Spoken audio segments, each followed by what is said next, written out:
Paro de empleados públicos es cuestionado por el presidente Hernández. Se crea comisión para dar respuesta en una semana. Interventores en el Seguro Social ya cumplieron su tiempo. Deben irse y dar un informe de trabajo de 5 años, demanda el COEP. Presidente Hernández dice estar listo para relevar a interventores del Seguro Social y estos anuncian rendición de cuentas. Exministro Octavio Sánchez defiende otorgamiento de plazas médicas, pero comisión le responde que no fue legal. Lo matan dentro de la Universidad Nacional, las cámaras estaban apagadas y la autoridad sigue sin investigar crimen universitario. ASJ preocupada por el rumbo que toman las reformas electorales al advertir que terminarán en un reparto de cargos y rostros. Corte de Constitucionalidad mantiene con vida a la CICIG y secretario de la ONU dice que esta continuará hasta finalizar convenio. Aparece la fiera en el juicio del siglo contra el Chapo Guzmán y Maduro aislado asume mañana nuevo mandato en Venezuela. Este es su noticiero TN5 Estelar, desde los estudios del Centro de Noticias Televicentro, para Honduras y el mundo, con Renato Álvarez y Cristina Rodríguez. Muy buenas noches, Honduras. Bienvenidos a la emisión de este miércoles 9 de enero. La noticia del día es presentada por Credidiumsa. Más fácil, más rápido.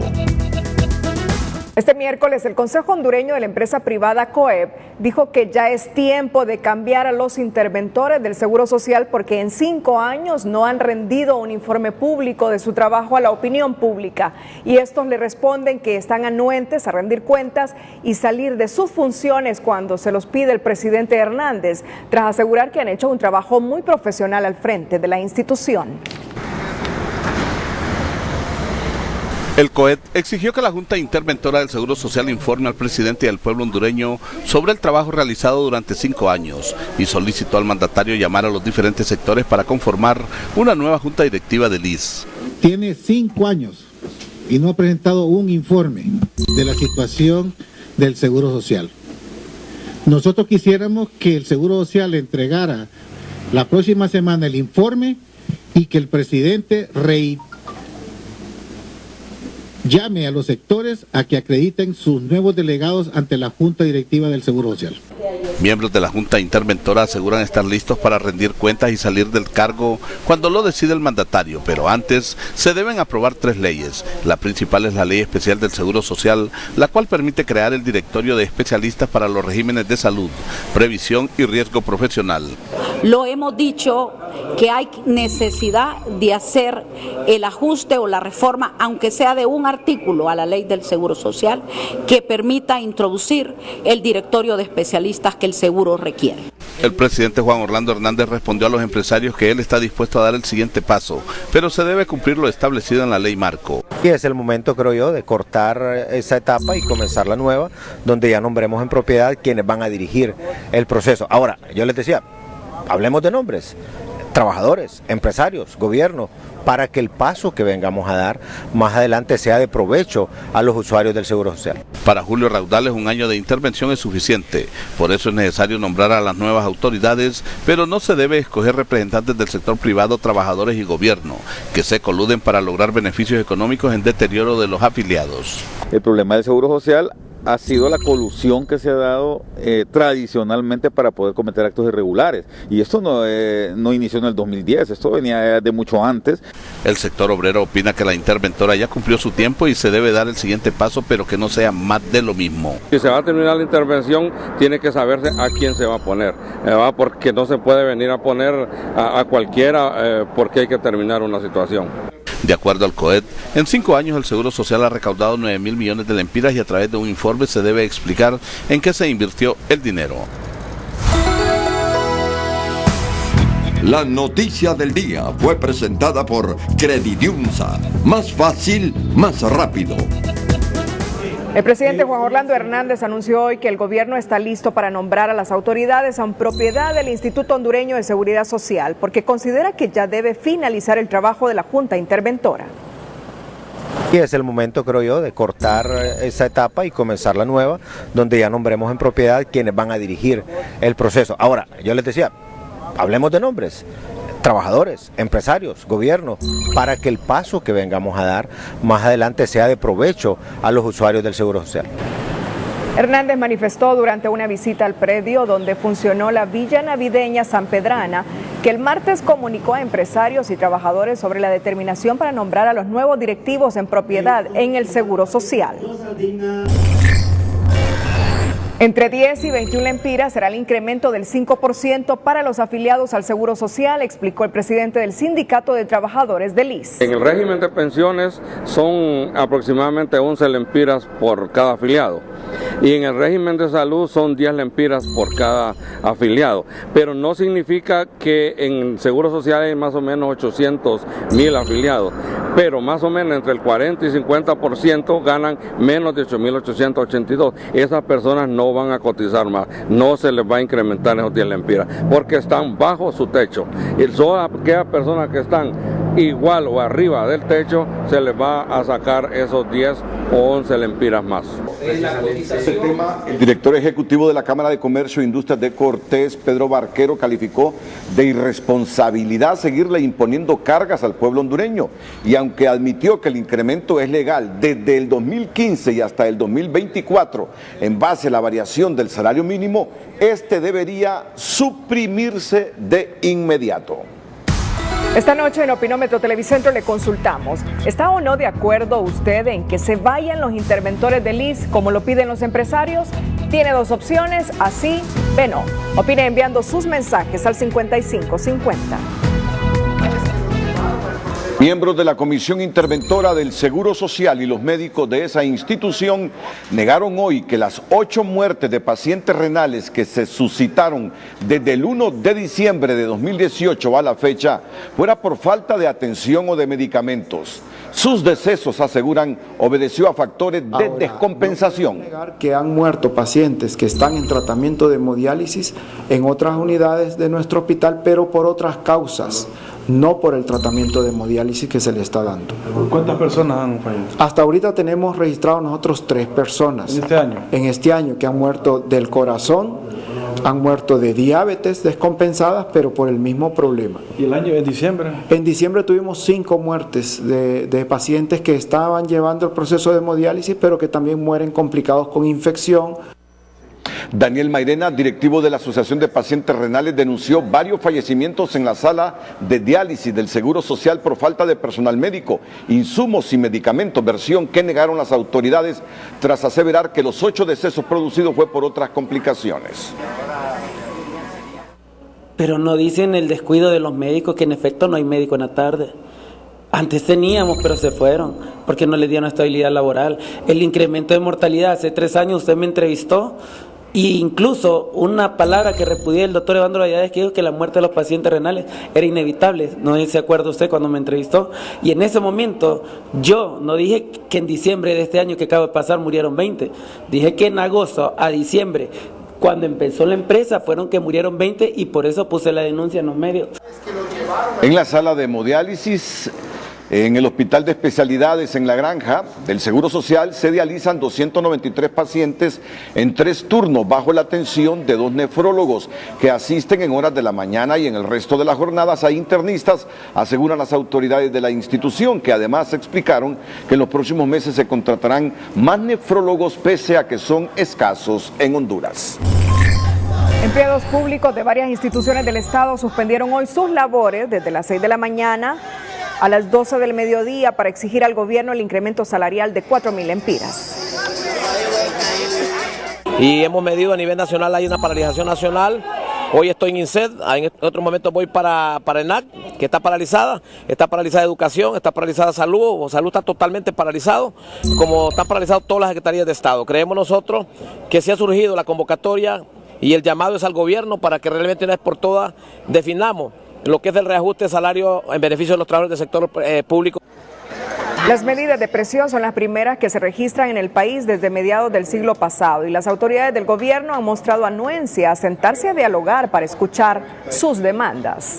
La suspensión de actividades efectuado hoy por los empleados públicos en diversos puntos del país por demandas salariales se suspendió luego de reunirse con el ministro del Trabajo, la secretaria de Finanzas y otros funcionarios del gobierno, donde acordaron instalar una comisión técnica tripartita para analizar sus exigencias en base al presupuesto de la República. Tras sostener una reunión de 2 horas con el gobierno, empleados públicos suspendieron las asambleas informativas que realizaron esta mañana en varias partes del país. Para la tranquilidad de la población, entonces, ¿se suspenden las asambleas informativas? Bueno, eso se suspende, queda suspendido por mientras llegue el miércoles para esperar la respuesta o la propuesta que va a presentar el gobierno. La decisión se tomó luego de instalarse una comisión técnica tripartita para analizar el incremento de 4.000 lempiras que exigen al menos 30.000 empleados públicos. Este análisis se hará durante una semana. Lo que sí sabemos es que ya hay un trabajo fuerte, ¿verdad? Al final de cuentas va a haber un ajuste, ¿verdad? Que permita resarcir las peticiones y poder llegar a un equilibrio, pero todavía no hemos llegado hasta ese nivel. La medida de presión la iniciaron los empleados aglutinados en la Federación Unitaria de Trabajadores de la Salud. Posteriormente se unieron otros sindicatos públicos. Esto es por la inconformidad salarial que existe en ese sector, se explica. Todas sus aspiraciones en cuanto a salarios, entonces hay una inconformidad generalizada y por lo tanto este movimiento pues se ha acrecentado y nosotros no podemos cerrarle las puertas a ningún sector. Debido a la inequidad que existe en los salarios del sector público, a este economista del FOSDE le preocupa que este tipo de medidas se vuelvan más recurrentes como ocurrió en los años 90. Sin duda alguna, y la pregunta es ¿por qué no hacen las previsiones? Si ahí están las mismas estadísticas, y las vuelvo a mencionar, del Instituto de Estadística, en donde muestra este tipo de tendencias, incluso lo da por distintos sectores. Entonces, pareciera ser que no hay una lectura, un monitoreo. Los sindicalistas cuestionaron que hay sectores menos vulnerables económicamente, como los diputados, que simple y sencillamente se duplicaron el salario, por lo que ellos también tienen derecho a exigir un aumento. La cita es para el próximo miércoles a partir de la 1 de la tarde y si en esa reunión no sale humo blanco entre los empleados públicos y el sector gobierno, entonces las acciones serán mucho más fuertes que las realizadas este día, se advierte. Raquel Lazo, Telenoticias. El gobernante también se refirió a este tema, admitiendo que los empleados públicos tienen derecho a mejorar su salario, pero sin desatender sus obligaciones laborales. El derecho a buscar su mejora salarial, pero no parando las emergencias, no parando los servicios a la gente. Ya tienen instrucciones los ministros de sentarse a conversar, ya se hizo con los maquiladores, ya se hizo con el sector privado y público ayer anunciamos, y por qué no hacerlo en este caso. Pero ya de eso a cerrar los servicios, mientras eso ocurra, nadie se va a sentar con nadie. Nosotros hemos sido un gobierno que hemos dicho, sentémonos, me decían los maestros, miren, nunca tuvimos que cerrar una escuela para que nos dieran los últimos 3, 4 aumentos. Así tiene que ser. Están sentados, pero no hay que perjudicar a los demás. De tal manera que hay buena voluntad en función de lo que nos ajuste la cobija. Pero hay que atender a la gente que también merece su consideración. Ya han escuchado, el mandatario recalcó que mientras sigan las actividades de presión, no se sentará ningún ministro a dialogar con los representantes de los trabajadores. El Sistema de Administración de Renta dio a conocer la nueva escala en el pago del impuesto sobre la renta. Miriam Guzmán, directora del SAR, explicó que las personas que ganan al mes menos de 16.582 lempiras están exentas del pago de dicho tributo. Asimismo dijo que 250 millones de lempiras más circularán en la economía. La nueva escala pasa exenta hasta los 198.000 lempiras. 198.995 lempiras, sumado a los 40.000 de gastos médicos. Estos quedan exentos, que es un salario aproximado de 16.800 lempiras. La segundo tramo, que paga un 15% nada más, son aquellos cuyos ingresos están de 198.000 hasta 242.000. 20% los de 242.000 hasta 563.000 y un poquito más, y ya la tarifa entra plena a partir de los 563.821 lempiras como ingresos anuales.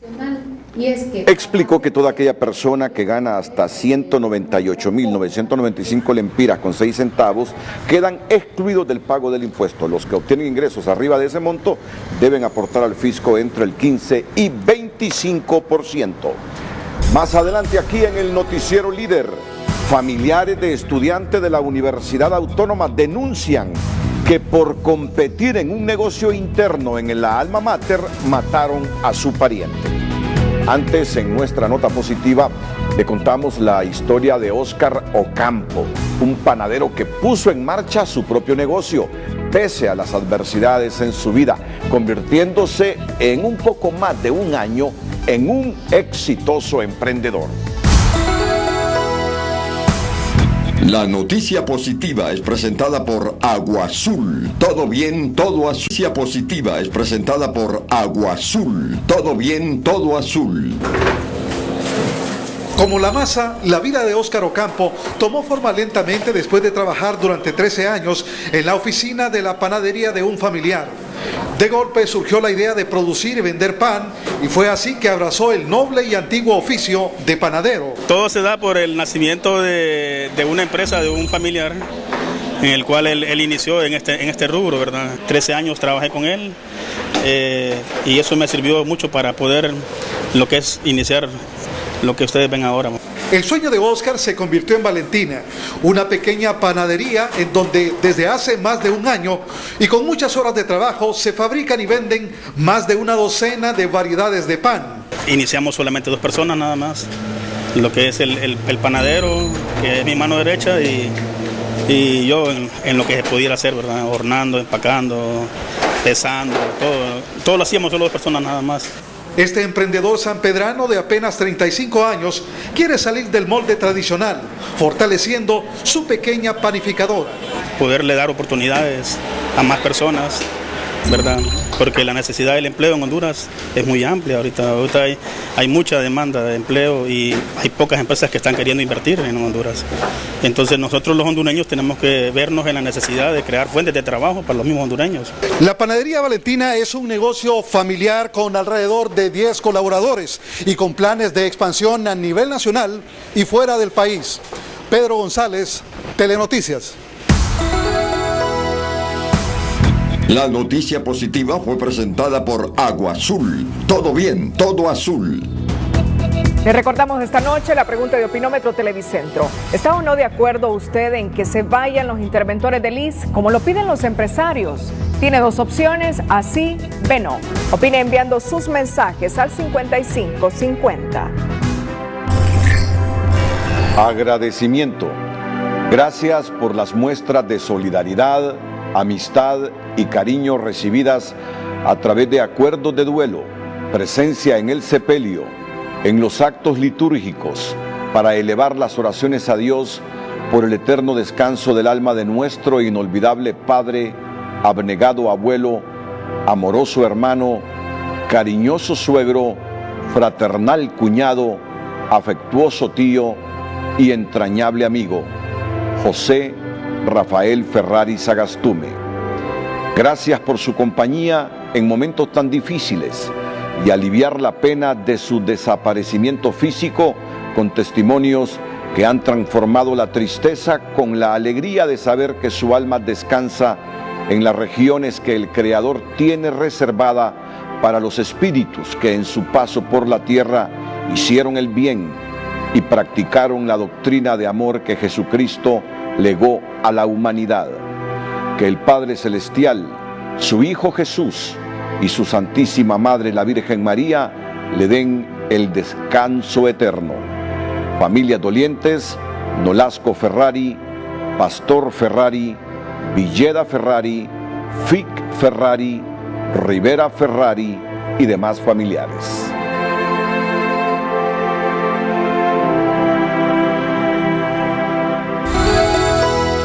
El precio del dólar y el euro es presentado por la hora ganadora de Bacredomatic.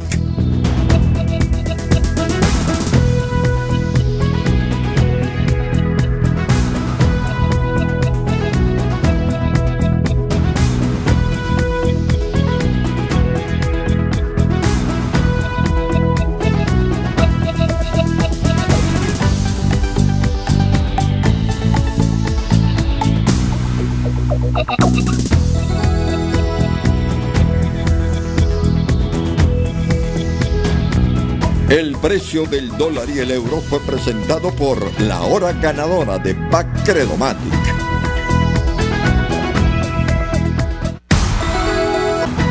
En una nota enviada a las autoridades de salud, el exministro del ramo, Octavio Sánchez, explica el por qué otorgó las plazas médicas tras la realización del concurso, argumentando que la ley le daba la potestad de escoger entre los seleccionados por las ternas, pero el Colegio Médico y la Comisión para la Transformación del Sector Salud afirman que su argumento carece de validez porque el reglamento actual no dice eso.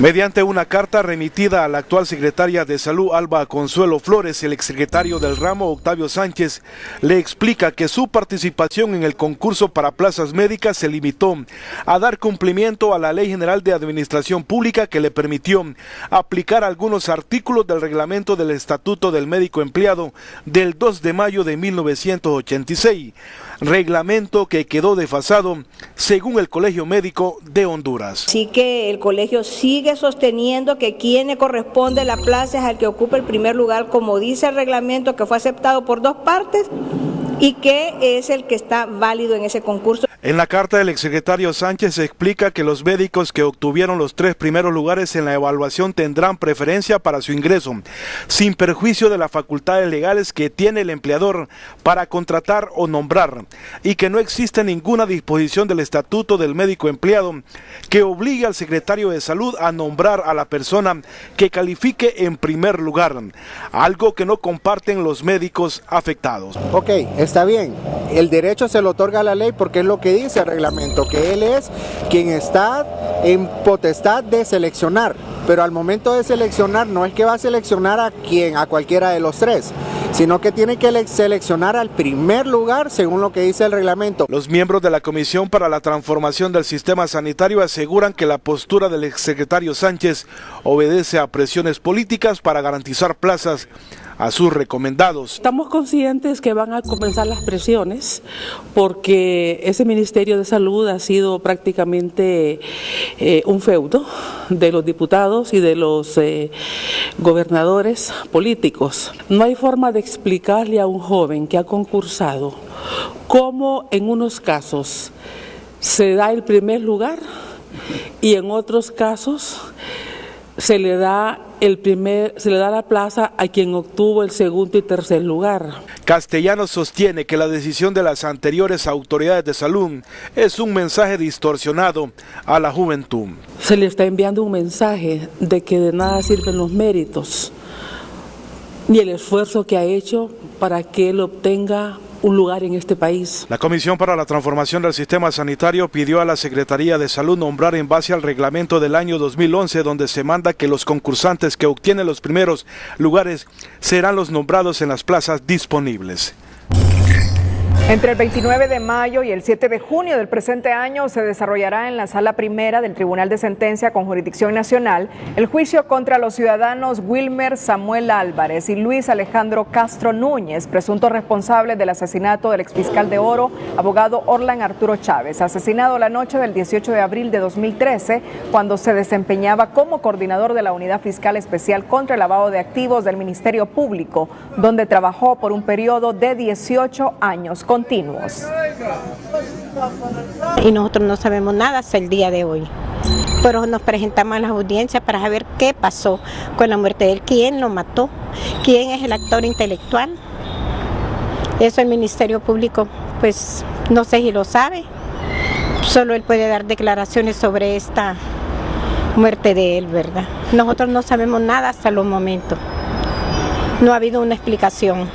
Ahorita nos sorprende que básicamente solo la parte de la acusación privada desconocía estos detalles porque al parecer el Ministerio Público sí conocía de esta situación y obviamente la defensa, pero no habíamos sido notificados. Los presuntos autores del asesinato del abogado Orlan Arturo Chávez se conducían en una motocicleta en la que le daban seguimiento hasta que se acercaron para dispararle cuando circulaba en su vehículo doble cabina a la altura de las gradas que conducen al Estadio Nacional de Tegucigalpa. La Dirección Policial de Investigaciones arrestó este miércoles en la colonia San Isidro de Tegucigalpa a 3 presuntos integrantes de la pandilla 18, entre estos a una dama con alto perfil en la organización criminal. Con ella también se capturó a 2 integrantes más a quienes se siguen diligencias por su presunta participación en varios homicidios, robo de vehículos a personas y extorsión. Al detenerlos se les decomisaron 3 cartas enviadas desde un centro penal con instrucciones para realizar acciones delictivas, un arma de fuego, 127 carrucos de marihuana, 9 cajas de tenis y 980 lempiras. Evidencia que se acompañó a la remisión de los detenidos a la fiscalía correspondiente. En la Sala Segunda del Tribunal de Sentencia con Jurisdicción Nacional se desarrolla el juicio oral y público contra 5 ciudadanos: Próspero Osvaldo Pacheco Rodríguez, Mario Antonio Prado Aquino, Raúl Armando Fajardo Vindel, Eric Josué Amaya Corea y Kevin Urbina Paz, acusados por el delito de secuestro en perjuicio del empresario Daniel Murra, propietario de la Escuela de Aviación Horizontes de San Pedro Sula Cortés, a quien mantuvieron cautivo durante 14 días mientras negociaban su liberación a cambio de $500,000. El empresario Murra fue ubicado en la sanpedrana colonia Luisiana, donde lo mantenían cautivo, de donde fue liberado por la Dirección Policial de Investigaciones sin que sus parientes pagaran rescate. El juicio continuará mañana con las escuchas y la vinculación telefónica, medio de prueba que el tribunal y las partes procesales analizarán durante el debate. Al retorno de la pausa tendremos la triste historia de un estudiante universitario que fue golpeado hasta provocarle la muerte por competir en un negocio interno de la Universidad Nacional Autónoma de Honduras. Y además mostraremos un video de la encargada de negocios de Estados Unidos en Honduras, Heidi Fulton, donde insiste los riesgos que corren los migrantes que intentan llegar a Estados Unidos por su frontera sur. Atentos. Le recordamos esta noche la pregunta de Opinómetro Televicentro. ¿Está o no de acuerdo usted en que se vayan los interventores del ISSSTE como lo piden los empresarios? Tiene 2 opciones, así, B, no. Opine enviando sus mensajes al 5550. La Bolsa de Empleo es presentada por Banco de Occidente. Apoyando al pequeño de hoy, hacemos el grande del mañana.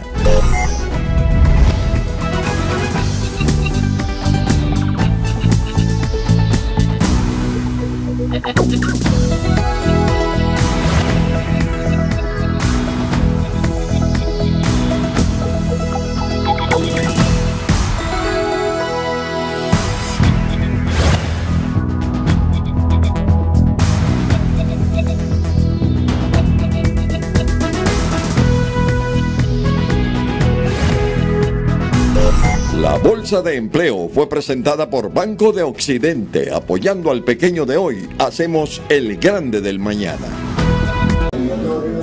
La Asociación para una Sociedad Más Justa instó este miércoles a los diputados del Congreso Nacional de Honduras a anteponer los intereses de la población a los de la clase política a través de la aprobación de reformas constitucionales electorales que generen confianza y legitimidad ciudadana. Que aquí hay temas que de una vez por todas tienen que ser resueltos y no dejarlos para mañana. Yo entiendo que es prioridad de los políticos repartirse el registro, el Tribunal Supremo Electoral, pero hay asuntos como el tema de la consulta popular para determinar si la gente apoya o no la reelección presidencial, que debería de ser punto prioritario y número 1 en la agenda. Las propuestas incluyen desde la instalación de la segunda vuelta electoral, reglas claras para el financiamiento político y la sustitución del actual Tribunal Supremo Electoral por 2 entes, el Consejo Nacional Electoral y el Tribunal de Justicia Electoral, encargados de la administración e impartición de justicia respectivamente, así como la conversión del Registro Nacional de las Personas a una institución de seguridad nacional y servicio ciudadano. Este miércoles la Asociación por una Sociedad Más Justa dijo estar preocupada por el rumbo que está tomando el tema de las reformas electorales, que nuevamente parecen responder a acuerdos negociados bajo la mesa, repartición de puestos, dejando de lado los temas de fondo como son la reelección y la segunda vuelta.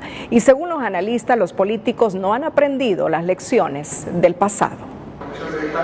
El rumbo que llevan las reformas electorales hasta el momento preocupa a sectores sociales del país, al señalar que llevan la misma dirección del pasado, con la evidente repartición de cuotas partidarias, lo que provoca desconfianza entre la ciudadanía.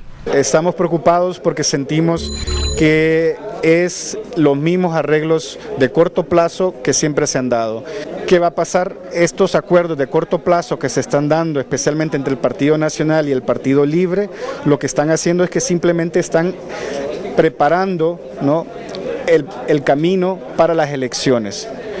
Pero esos acuerdos se basan en la desconfianza, no se basan realmente en una necesidad para la población, en una necesidad para fortalecer el sistema. Se indica que de lado se están dejando la discusión de reformas constitucionales indispensables para la modernización del sistema político y la salida de la crisis actual, entre los que destacan la instalación de la segunda vuelta electoral y la reelección presidencial, mientras se vende la intervención del Registro Nacional de las Personas como la única solución hasta el momento. Que es importante entrarle y discutir el tema de la reelección, sin duda alguna. Es importante ver el tema de la segunda vuelta y es un planteamiento que estamos haciendo porque es una reforma constitucional que debe de ser abordada antes del 20 de enero. ¿Por qué? Porque en Honduras ya no tenemos un bipartidismo, es un multipartidismo y también en los últimos procesos electorales los márgenes han sido reducidos, eso genera desconfianza y los procesos electorales deben de generar confianza y eso no lo tenemos en Honduras. De no cambiar el rumbo para asegurar las reformas políticas profundas que aseguren transparencia y verdadera democratización, los dirigentes políticos demostrarán que no se aprendió de los errores pasados, mismos que ocasionaron la crisis política de la última década, señala este analista. Lo que necesitamos es una reforma que profundice la participación de la ciudadanía, una reforma que asegure transparencia y que asegure respeto a la ley. Eso es lo que Honduras necesita, si no vamos a tener los conflictos del año pasado y Honduras va a seguir sumergido en una crisis que está haciendo que la economía se contraiga, que el país no se desarrolle. Martínez sentenció que de continuar con los mismos vacíos político-electorales es casi seguro pronosticar para Honduras un panorama sombrío que deteriore aún más la economía y que provoque inestabilidad social. Diversos sectores apuestan por que el Congreso Nacional realice las reformas pertinentes y evitar errores del pasado que generen poca legitimidad y desconfianza del pueblo hondureño en los próximos procesos electorales en el país. Gabriel Andino, Telenoticias. La Cámara de Comercio e Industria de Cortés y los micro y pequeños empresarios de la zona se han pronunciado también a favor de que se apruebe una segunda vuelta en Honduras y que se haga una revisión completa del proceso electoral para garantizar los próximos comicios en el país y generar así estabilidad política, social y económica. Con el fin de fortalecer la democracia y dado el fraccionamiento político actual, la Cámara de Comercio e Industrias de Cortés considera necesaria la aprobación de una segunda vuelta electoral. Nuestra realidad política ya cambió, ya no vivimos en un bipartidismo, ahora tenemos varios partidos y para que definitivamente un gobierno tenga más fuerza, tenga más legitimidad y la gobernabilidad sea más fácil, es necesario que sea elegido el presidente a través de una segunda vuelta con una mayoría de votos. Esta segunda votación y otras reformas electorales, según el sector privado, contribuiría a legitimar los próximos gobiernos y darle asimismo estabilidad política y económica al país. Se generaría más confianza en el pueblo en los resultados, habría más apoyo de la población al presidente, al ejecutivo, al legislativo. Esto vendría a generar una sociedad más unida y que impulsaría más los diferentes proyectos de desarrollo que hay en el país. Y es importante que no pensemos en el corto plazo, no pensemos solo en las siguientes elecciones, pensemos en el corto, en el mediano y en el largo plazo y tenemos que tomar la decisión que más le convenga a Honduras y no a grupos particulares. Para este politólogo, el balotaje no es la solución a todos los problemas intrínsecos a la dinámica del proceso electoral en Honduras. Si van a hacer una segunda vuelta, ¿por qué no tecnificar el proceso? ¿Por qué no meterle tecnología? Porque si volvemos al mismo sistema de papel que son los votos comunes y corrientes, ¿qué va a evitar que la gente siga inflando urnas, que se sigan haciendo atrocidades democráticas? Según la mayoría de hondureños, este es el momento en el que Honduras debe limpiar su cara por un país que necesita tener los gobiernos que con verdadera transparencia electoral elija el mismo pueblo. Pedro González, Telenoticias. Este fue el mensaje que hoy escribió en su cuenta de Twitter el influyente empresario nacional, presidente de la Cámara de Comercio e Industria de Cortés, Jorge Farag. Para fortalecer la democracia en Honduras y dado el fraccionamiento político actual, consideramos necesario que se apruebe la segunda vuelta. Esto contribuirá a legitimar los próximos gobiernos y a darle estabilidad política y económica al país. El pensamiento resumido del empresario presidente de la Cámara de Comercio e Industria de Cortés, Jorge Farag, en su cuenta de Twitter en relación a la segunda vuelta electoral. Hoy en el Congreso Nacional se habló sobre las reformas al Registro Nacional de las Personas y precisamente sobre este tema tenemos a Darío Rosales. Buenas noches, Cristina, Renato. Hablamos directamente con el presidente de la Comisión Interventora, Rolando Catán. Es un informe presentado ante los diputados. ¿En qué sentido? Gracias por acompañarnos. Buenas noches. Buenas noches, un saludo al estudio y a todos los televidentes de TN5. En el decreto de intervención nos mandaba el Soberano Congreso Nacional a presentar un informe de la gestión realizada en los primeros 3 meses de intervención. Hemos presentado todos los hitos, las acciones, las victorias tempranas que hemos tenido, el diseño que tenemos ya del sistema de identificación nacional, las propuestas de ley, modificaciones a la Constitución, modificaciones a la ley del Registro Nacional de las Personas para la depuración de la base de datos, toda la planificación del enrolamiento. Hemos subsanado todas las preguntas que tenían los honorables diputados del Congreso Nacional de todas las diferentes bancadas que lo integran. Aprovecho el tema de la estructura porque es algo que llama la atención. Desaparece el directorio y ¿qué se contempla la creación? Por lo menos, ¿qué están recomendando? Bueno, nosotros recomendamos al Congreso Nacional que cambie esa estructura por islas de un director con tareas específicas, un subdirector administrativo con tareas específicas y jefaturas específicas a su cargo y un director técnico con jefaturas específicas y tareas a su cargo para trabajar como hemos hecho en la Junta Directiva, en una comunión por la patria, que las decisiones sean hechas en consenso, que todas las áreas dependan de un grupo colegiado y que esto dé gobernabilidad corporativa al Registro Nacional de las Personas. ¿Aparecen los magistrados finalmente, Rolando, en esta estructura? Bueno, debe ser una junta integrada por consenso, por ser una institución con rango constitucional, garante de la democracia y además estratégica. Lo recomendable es que tenga la autoridad necesaria para poder tener una interoperabilidad, pero también una interlocución con sus diferentes pares. Gracias, muy amable. El presidente de la Comisión Interventora del Registro Nacional de las Personas, una vez presentado el informe de los 100 días de trabajo en esa institución. Desde el Congreso Nacional, con ustedes a los estudios centrales. Buenas noches.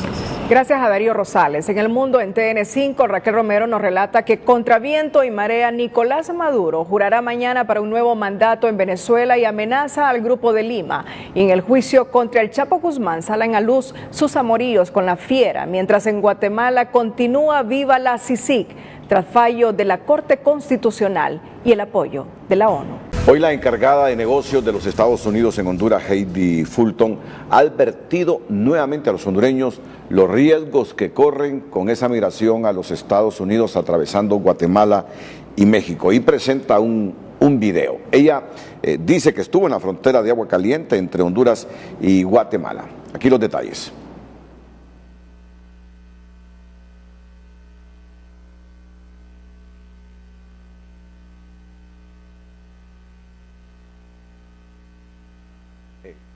Heidi Fulton, correcto. Es fácil ser víctima de bandas criminales que buscan lucrarse de los migrantes vulnerables. Tanto los coyotes como los líderes de caravanas mienten. Tratan de convencerles a arriesgar todo para intentar entrar ilegalmente a los Estados Unidos. Pero Estados Unidos hace cumplir sus leyes migratorias y no podrán entrar de manera ilegal. Miles de hondureños que participaron en la caravana ya regresaron, tristes de haber tomado esta decisión. No se dejen engañar. No inviertan su tiempo y dinero en un viaje destinado a fracasar. No arriesguen sus vidas y las de sus hijos. No dividan a sus familias. El camino es largo y muy peligroso. No viajen solos ni en grupos. Los riesgos son demasiado serios para ustedes y especialmente para sus hijos. Sabemos que la realidad aquí es difícil para mucha gente. Por eso hemos invertido millones de dólares para ayudar a los hondureños a mejorar su seguridad, su educación y oportunidades económicas. Creemos en el futuro del pueblo hondureño. Tu país te necesita.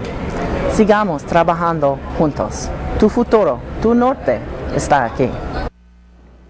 Es el mensaje de la encargada de negocios de Estados Unidos en Honduras, en el que afirma que los riesgos de la migración ilegal son serios y le sugiere a los hondureños no perder su tiempo y dinero en un viaje destinado a fracasar.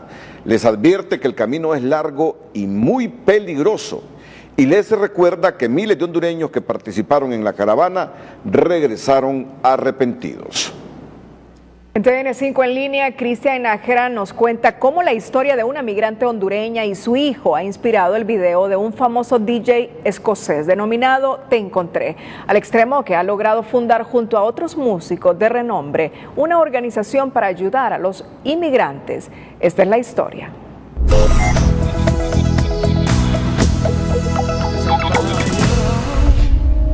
Un relato de dolor que hasta el momento cosecha esperanza, solidaridad, dignidad y las ganas de vivir de una hondureña que sirvió como inspiración a uno de los máximos exponentes de la música electrónica a nivel mundial. Eso es la historia de Nilda. El reconocido DJ escocés Calvin Harris ha estrenado hace unos días su nuevo video I Found You, Te Encontré, noticia que tiene relevancia para Honduras porque narra la historia de Nilda, una joven que sufrió abusos sexuales de parte de familiares, violencia doméstica y fue víctima de amenazas a muerte por parte de pandilleros, lo que la obligó a huir de su natal La Ceiba con rumbo a Estados Unidos. En el videoclip se detallan las penurias que Nilda pasó junto a su hijo Caden en la ruta migratoria, entre las que se incluyen la separación familiar tras ser detenidos en la frontera entre México y Estados Unidos.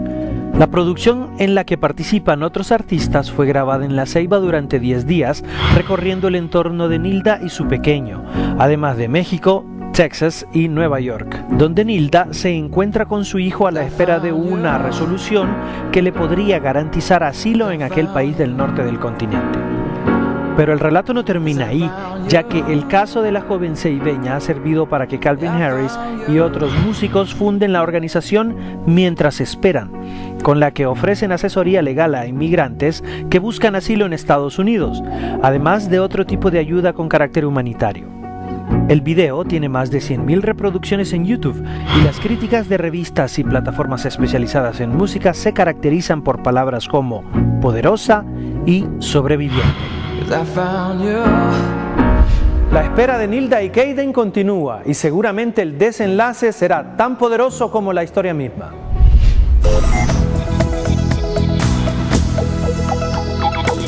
Le recordamos esta noche la pregunta de Opinómetro Televicentro. ¿Está o no de acuerdo usted en que se vayan los interventores del ISS como lo piden los empresarios?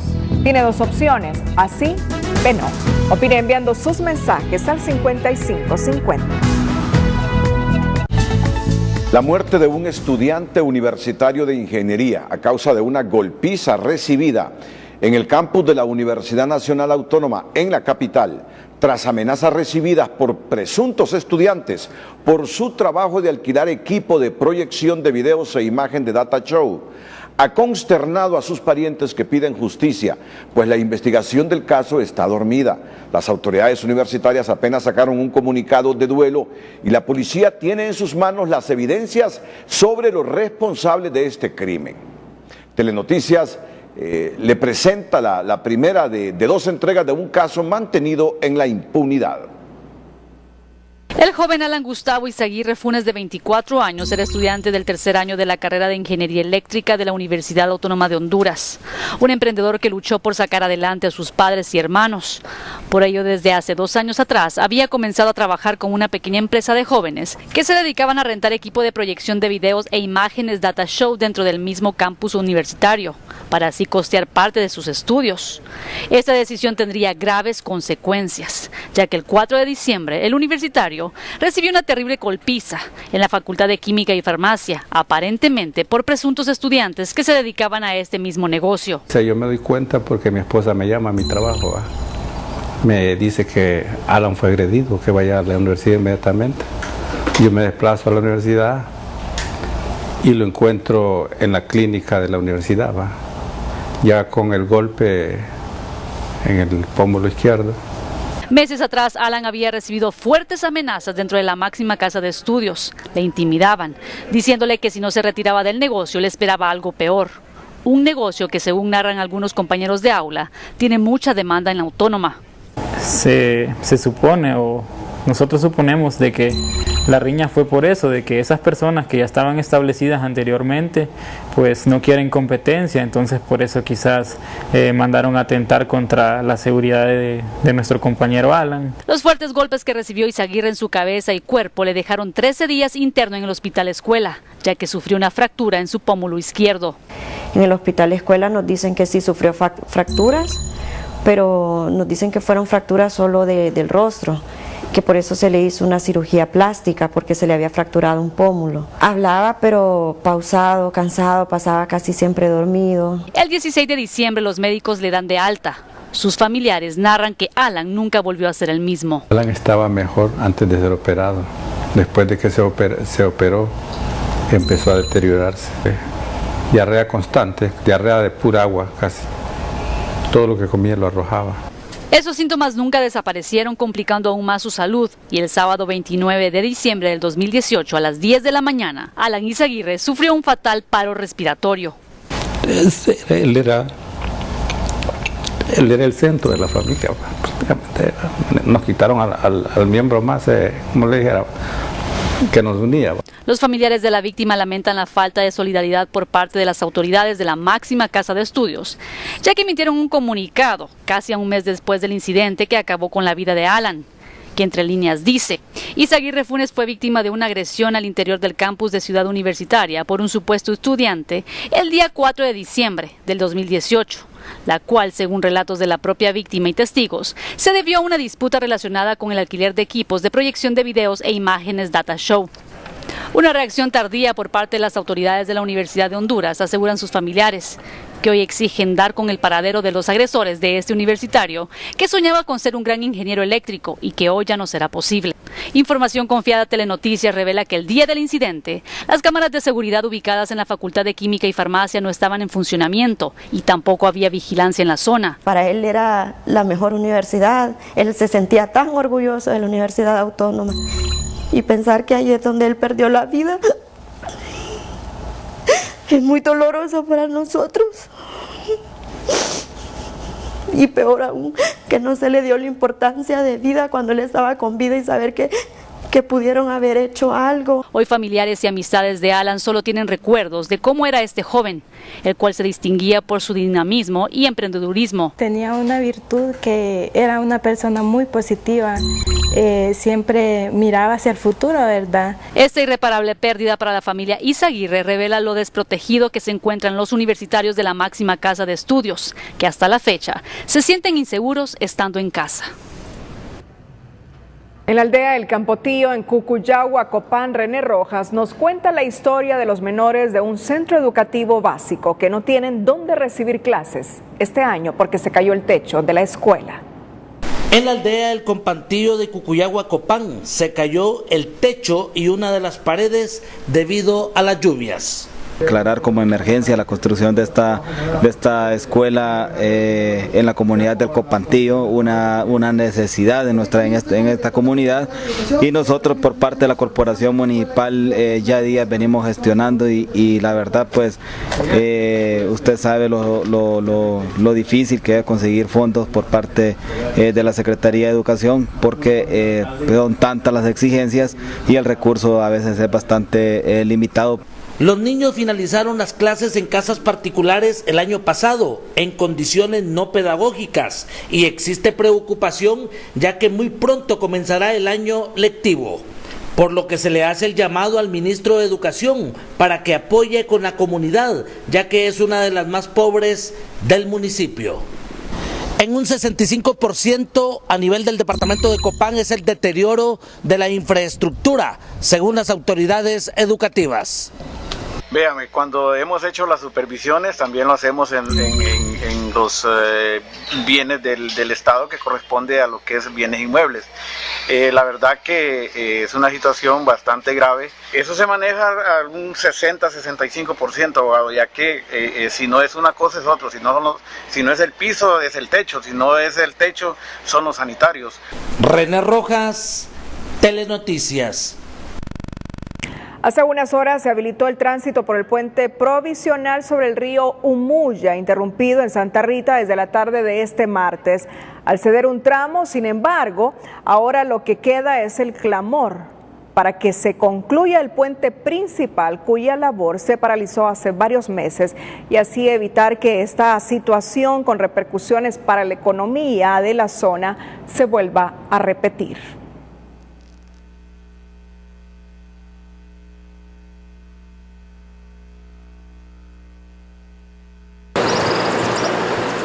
Luego de más de 24 horas de interrupción del tránsito de vehículos y de personas por el puente provisional sobre el río Umuya en Santa Rita Lloro, y cuya habilitación tardó varias horas tras ceder ayer un tramo de esta obra, sus pobladores se vieron en la necesidad de buscar otras alternativas para pasar de un lado al otro.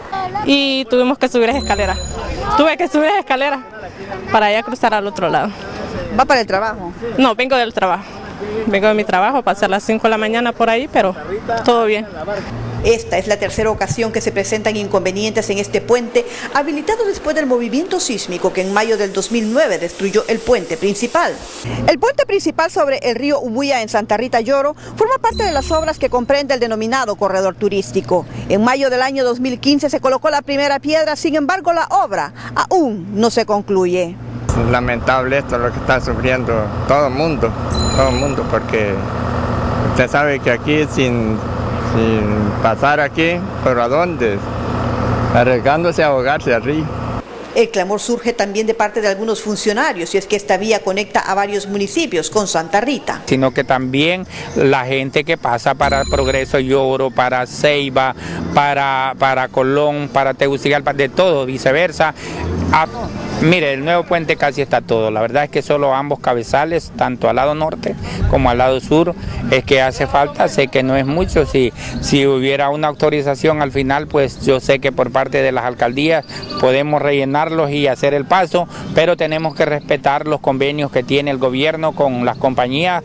Desde hace varios meses el proyecto se paralizó supuestamente por falta de fondos, y aunque el provisional ya está en funcionamiento, temen que tarde o temprano surja otro percance que los vuelva a incomunicar. Zulma Tomás, Telenoticias. Al menos 11 vehículos tomaron fuego esta tarde en un estacionamiento de la Oficina Administradora de Bienes Incautados, OABI, en el anillo periférico, en mediaciones del sector de Las Casitas. Hasta el momento estamos esperando el reporte oficial de parte del Cuerpo de Bomberos, que son los que tienen el conocimiento técnico, las pericias y la autoridad para poder pronunciar qué es lo que aquí ha acontecido, qué ha sido el origen del fuego, que pues ha llevado a que tengamos la pérdida de aproximadamente 7 unidades automotores de vehículos tipo turismo y camionetas. Hemos tenido aparentemente la pérdida de 4 ATVs o cuatrimotos, y pues estamos esperando que ellos nos den el reporte final. Cuando son las 10:50 2 minutos se desconoce la causa que originó el incendio, pero se confirma que el mismo comenzó en una cuatrimoto estacionada en el predio de la OAVI.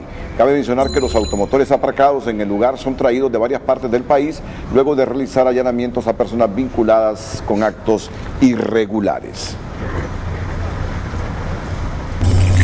Con la finalidad de reducir los incendios y áreas afectadas, el Comité Nacional de Protección Forestal lanzó una iniciativa denominada El Municipio Más Verde, con la cual pretende premiar a los gobiernos municipales y demás actores que desarrollen estrategias de protección, manejo y restauración de ecosistemas forestales con jurisdicción nacional. Será de mucha atracción para que los municipios cambien o hagan planteamientos distintos en el tema de la prevención y combate de incendios. Para el primer lugar, se pretende un premio de 10 millones de lempiras, para el del segundo lugar, 6 millones de lempiras, y para el del tercer lugar, 3 millones de lempiras. Este premio que se acaba de anunciar obliga o promueve que las municipalidades elaboren un plan de protección municipal. Tienen que asignar recurso técnico, recurso financiero de parte de la alcaldía, enviar ese documento al ICF y va a haber un comité que va a evaluar eso. Ese plan tiene que ejecutarse y reportarse su ejecución. Se pretende que los ciudadanos tomen conciencia y no provoquen incendios forestales. En lo que va de este año se registran 5 incendios y al menos 10 hectáreas afectadas a nivel nacional.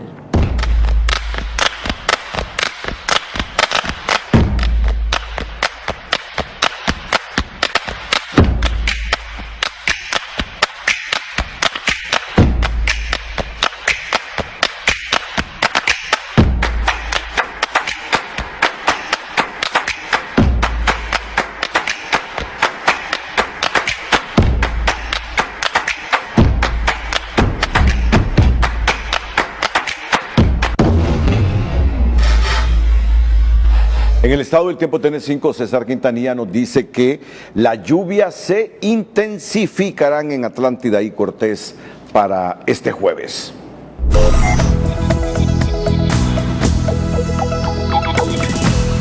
Hola, ¿qué tal? Feliz noche para todos. Tal como se los hemos venido anticipando, sigue el flujo húmedo ingresando al territorio nacional y dejando algunos chubascos. Y para esta próxima jornada, principalmente en la región norte del país, específicamente en los departamentos de Cortés y un poco de Atlántida, ahí la lluvia será un poquito más intensa porque una línea, un frente frío muy débil ya en su etapa de frontólisis, se está retirando sobre el territorio nacional para este fin de semana y deja como consecuencia humedad específicamente en el noroccidente del país para esta jornada, y aquí lo registra específicamente este mapa de lluvias. Ahí están focalizadas las precipitaciones y pueden alcanzar también algunas áreas del departamento de Islas de la Bahía. En cuanto a temperaturas, como tendremos humedad en ese sector, ahí no van a pasar las temperaturas de los 25 grados Celsius, no hacia abajo. En el resto del territorio sí son posibles algunas temperaturas elevadas. Eso es lo que tenemos para esta jornada de jueves, mientras pues soñar con un país sin basura no está en el otro mundo, porque hay un país que se llama Suiza que está dando una cátedra de cómo se deben manejar los residuos sólidos, reciclando, reduciendo, haciendo un gran trabajo sin duda este país que es un modelo para el mundo que debemos lógicamente de imitar. A todos, feliz noche y los espero con más en TN5 Matutino. Hasta entonces. En el Congreso Nacional se aprobó esta noche un decreto para que los ciudadanos no paguen exámenes médicos ni boleta cuando soliciten su licencia, pero escuchen bajo qué condiciones, la licencia de conducir, pero escuchen bajo qué condiciones. El día de hoy se aprobó un importante proyecto de ley que beneficia a todas las personas que utilizamos la licencia de conducir. Usted, si actualmente pierde su licencia de conducir y la pidió por 5 años y solo la ha usado 1 año, si usted va nuevamente a la Dirección de Tránsito tiene que pagar los 5 años. Con este nuevo proyecto de ley que se acaba de aprobar ahorita en el Congreso Nacional, usted se va a presentar a la Dirección de Tránsito con la denuncia que presenta en la Dirección Nacional de Investigación, donde diga que fue asaltado o que la perdió y que al final la Dirección de Tránsito solo le va a cobrar el plastificado. Se va a estar ahorrando los costos que son los exámenes físicos y los exámenes de la vista y por ende el tiempo que usted estaba o tenía vigente la licencia. Además, en el Congreso Nacional, los diputados aprobaron una ampliación por 90 días de la amnistía municipal que incluye mora y deudas definida en el artículo 3 del decreto 38/2012 que venció el 31 de diciembre del 2018. Siguen las amnistías. Bueno, básicamente lo que se está permitiendo a la población es que pueda tener 90 días más de prórroga para poder pagar sus impuestos municipales, ya que vencía ahorita el 31 de diciembre. Entonces se está permitiendo, específicamente en impuestos municipales, ¿verdad? Las tasas, las multas, los recargos, perdón, de las municipalidades para que puedan tener 90 días, es decir, 3 meses más y poderlos pagar como hasta ahora lo venía haciendo la población. 31 ascensos en la Policía Nacional fueron aprobados en el Congreso de la República. Un diputado de Libre votó en contra, nos está informando Darío Rosales. Bueno, se aprobó el ascenso de 31 oficiales al grado inmediato superior. Esto fue una sugerencia justamente de la Secretaría de Seguridad, que fue también certificada por la Comisión Depuradora de la Policía Nacional y que ha sido ahora ratificado aquí en el Congreso Nacional con la mayoría que se requiere en una votación para que estos 31 oficiales puedan ascender al grado superior inmediato. Yo creo que siempre habrán sectores que van a cuestionar algún punto, lo pueden hacer a través de su voto también en el Congreso Nacional, pero nosotros particularmente confiamos en el procedimiento que se ha utilizado, tanto por parte de los protocolos que ya se establecen en la Policía Nacional, así como también la ratificación que ha surgido por parte de la Comisión Depuradora. Bueno, aclaramos que toda la bancada de Libre votó en contra de estos ascensos al grado superior de 31 policías. Toda la bancada de Libre votó en contra. En la información deportiva, el delantero Anthony El Choco Lozano goleó hoy al Atlético de Madrid por la Copa del Rey de España. El hecho, la frase y la imagen del día con Telma Mejía.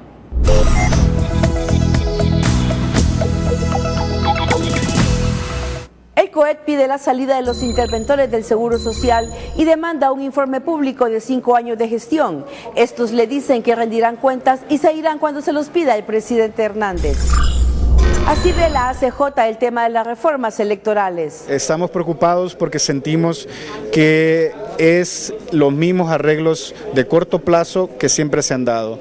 ¿Qué va a pasar? Estos acuerdos de corto plazo que se están dando, especialmente entre el Partido Nacional y el Partido Libre, lo que están haciendo es que simplemente están preparando, ¿no?, el camino para las elecciones. El crimen de un estudiante universitario dentro de la alma mater y el silencio de las autoridades universitarias y policiales es un caso que no debe quedar impune, claman los familiares. Esta fue la pregunta de Opinómetro Televicentro esta noche. ¿Está o no de acuerdo usted en que se vayan los interventores del ISS como lo piden los empresarios? Usted tenía 2 opciones, así ve no. Esos son los resultados. Por el sí, el 100%. Llegamos al final de esta emisión. En minutos, la señora Acero. Nos despedimos con las 5 de TN5 a todos. Muchas gracias. Buenas noches.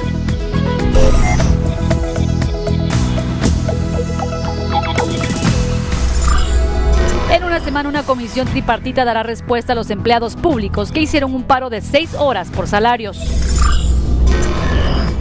Presidente Hernández dice estar listo para relevar a interventores del Seguro Social y estos anuncian rendición de cuentas. Exministro Octavio Sánchez defiende otorgamiento de plazas médicas, pero comisión le responde que no fue legal. Migrante hondureña y su hijo inspira a famoso DJ escocés en su video y genera reacciones que culminan con ONG para ayudar a migrantes. Corte de Constitucionalidad mantiene con vida a la CICIG y secretario de la ONU dice que esta continuará hasta finalizar convenio.